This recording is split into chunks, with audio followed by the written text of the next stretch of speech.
Welcome to the Cuick 10 podcast, brought to you by Cuick Trac, focusing on all things FedCon and cyber defense from different perspectives and different personalities, all in 10-ish minutes. Here's your host, Derek White. All right, welcome back to another episode of the Cuick 10 podcast, live and in person with the almighty Dr. Jeff Baldwin from our team. Thanks for being here, since you kind of have to be, because we all came together, so it's good. Yes, I am here. And you're going to hear us barely because we don't have voices, because we've been talking to people for 2 straight days. So, yes, and this is a loud place to be. So I pulled you aside. You were in the middle of conversation, so thanks for making this work. A couple minutes here to feature ourselves for a little bit, which will typically be. It's the end of May, 2025. So if you're watching this in the future or listening to this in the future, it's been a great conference so far for us. But really important for us as a company because we've been able to kind of announce some nice milestones again for us. Talk a little bit about FedRAMP from last fall and now. yes. The new stuff. And then we got some other things to talk about too. So that's one of my LinkedIn posts that I'm already ready about. So I came in the company last June, so I'm coming up on 1 year with the company. So we did a lot in this year, so it's going to be like my recap of what did we accomplish in the 1 year that I've been here so far. And some of the exciting things is that we rebuilt the whole platform into a true cloud service provider. We're using Azure Government, Azure Virtual Desktop, all the Azure GCCI, AvePoint backups, all the good stuff. And we really rebuilt the whole security stack from the ground up. And we took that product and we went through FedRAMP Moderate Equivalency assessment. And that was a huge deal. And it was a lot of effort. It was a lot of fun. And when we came to last month, when we took our CMMC Level 2 assessment, I was like, that is so much easier than FedRAMP. So, well, let's go. So the FedRAMP thing, just for those that are first-time watchers, listeners, or haven't caught our previous one where we talking about our FedRAMP, the memo at the end of 2023 allowed us to define what we're going to be moving forward. That's why we made the appropriate changes, was become a cloud service provider officially, have a cloud service offering that is Cuick Trac, and meet the FedRAMP Moderate Equivalency. Then we got the attestation through a 3PAL. And the reason that we did that was because we do scale, we have a product that scales. We want it to be validated, right? And then the shift went to CMMC Level 2, which other people are getting CMMC's Level 2, MSPs, ESPs. Walk through what we did for ours, just so that people understand how that works to Beryllium in the future. yeah, so that's another thing that's a little bit unique about us versus a lot of our competitors, other traditional MSPs. When you're a traditional MSP, you will go out and you will procure a tenant for that customer. And when that customer owns that tenant, then you as the servicing body or the service provider, MSP managing that is not a cloud service provider. You have the cloud service provider under there of whether it's Google, AWS, Azure, whatever platform it's built on. Yep. So that keeps that out of that. And then what makes us a little more unique is that we have our FedRAMP body of evidence that we provide to the customers. That has the CIS CRM, which is a required document in the FedRAMP package, which is the customer responsibility matrix, but that is in 853 Rev 5. So when you go work in AR 171 and you go to those different CSPs, they're giving you that CRM that's not been mapped to AR 171. So one thing that we did, and we have probably one of the most robust CRMs out there when it comes to AR 171, we provide that to the customers. And we have a couple of versions of it, which have different deployment models with different elements added into it. But the one thing that is there is that we have the sales version of that. And then when you have the sales version of it, whenever there is something that is inherited from us as that cloud service provider, that's the sanitized version. It'll say, review the FedRAMP body of evidence for details. Now, when you are a customer, you will get the more detailed version, the proprietary version of that CRM which will include the details in there so that you don't have to go look at that body of evidence, which kind of streamlines and makes that process a little bit faster. Yeah. And just so everyone's clear, we are not saying that documentation is robust, and while we get that feedback a lot. And we saw that when we, as Beryllium InfoSec as an organization, went through our CMMC Level 2 with the C3PAO using Cuick Trac. Yeah. Just very similar to how our customers would use it, right? And so talk a little bit about that automation, if you will, or that efficiency then that comes from the documentation to support Cuick Trac going through a certification like that.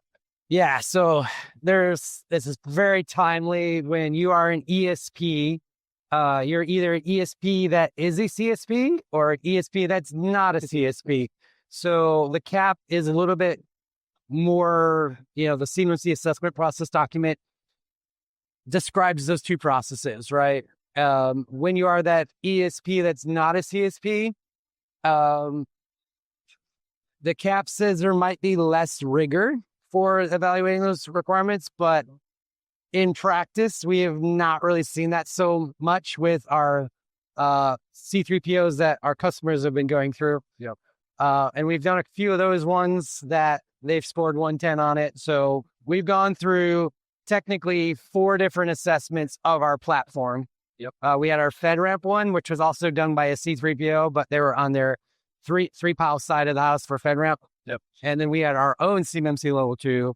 And then we've had 2 other customers go through CMMC assessment. A pile of other ones. And more to come, but all 110. Yeah. And our assessments are averaging about 2 days. So when you have the really good documentation up front and you have the different status levels up front, that not a guarantee, but that can speed up that assessments process, especially when that C3PO actually does their homework before the assessment. Right, yep. We're giving you all those documents. You have to read them before you go. Yeah. And if you don't, then that will just make that assessment take a little bit longer.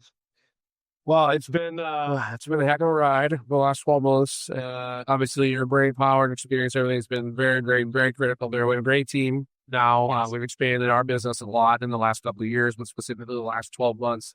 But we were just talking about this offline before we started, the service business side of it. Like and this is another common theme, but you have to have people on your team that can work with the client. We are not a lawyer. We're not just getting paid every time you call us for an hour. It's programmatic. We have a team, full set of people. George from our team, Darth Spears Diaz, is going to be speaking here in a little bit at this conference.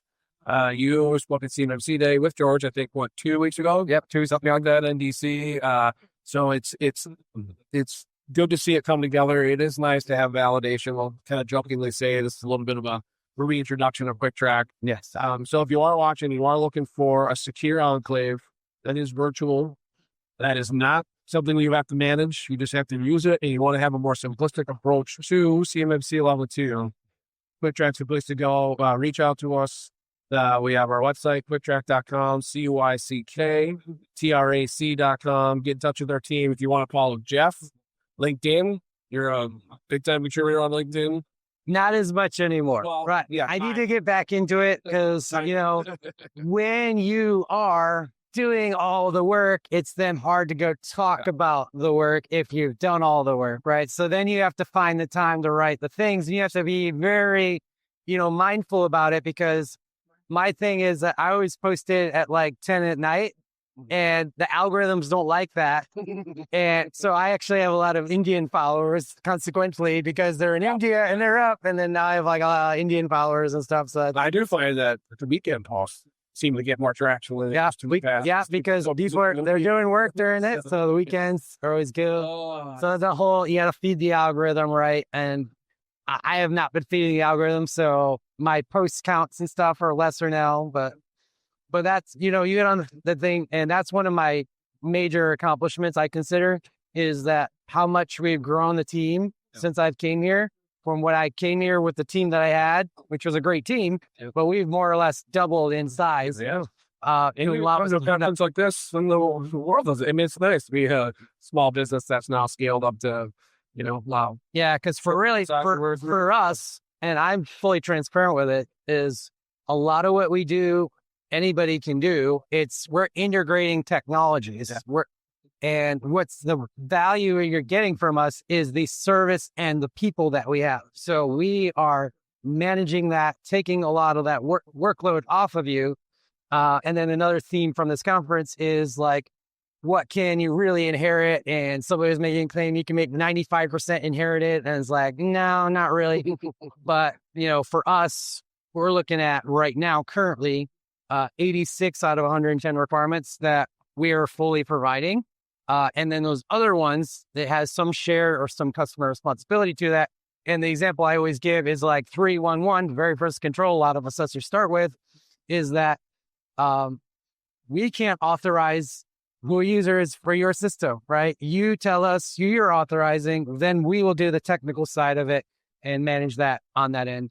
So there's a lot of variety of examples of that throughout. So when you're going through the different assessment objectives, there'll be things like something is defined, something's identified, and a lot of assessors and DIBCAC want a document for that.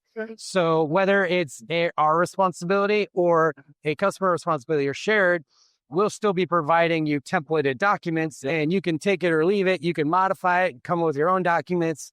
That's fine. But a lot of the execution of those things is under us. And it does simplify it a little bit when it comes to ODPs, and because we follow DISA-STIG, and hey, we already had the curve for Rev 3. So in some regards. So with that, we're not going to let you change some of those things because we're seeing them in Rev 3 anyways. So you haven't even talked about? I'm sorry, I didn't mean to. Yeah, go ahead.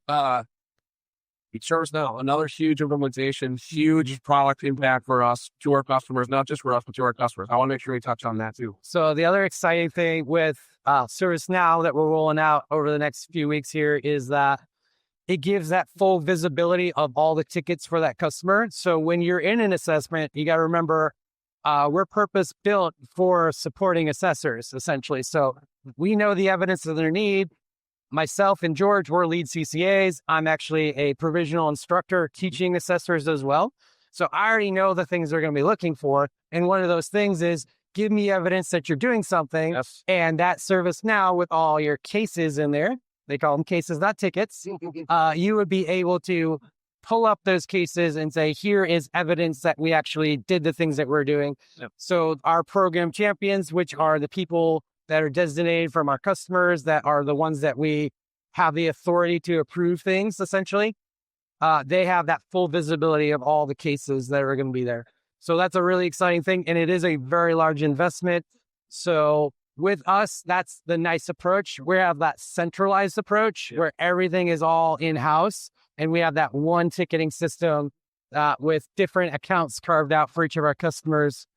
Yeah, further investment. Again, kudos to the team. We spent a lot of time figuring out how to navigate it, implement it while we're flying, always doing things at one time. So huge kudos to you and the team. It's been awesome to see.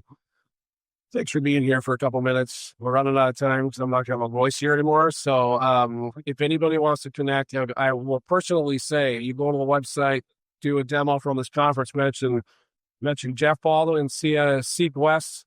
Maybe you'll show up in the demo. You can see Cuick Trac firsthand. We do live demos all the time. So thank you, sir, for being here. And we'll do this again, obviously, at probably the next event, and see where it comes right then. Sounds good. Thanks, everyone, for watching.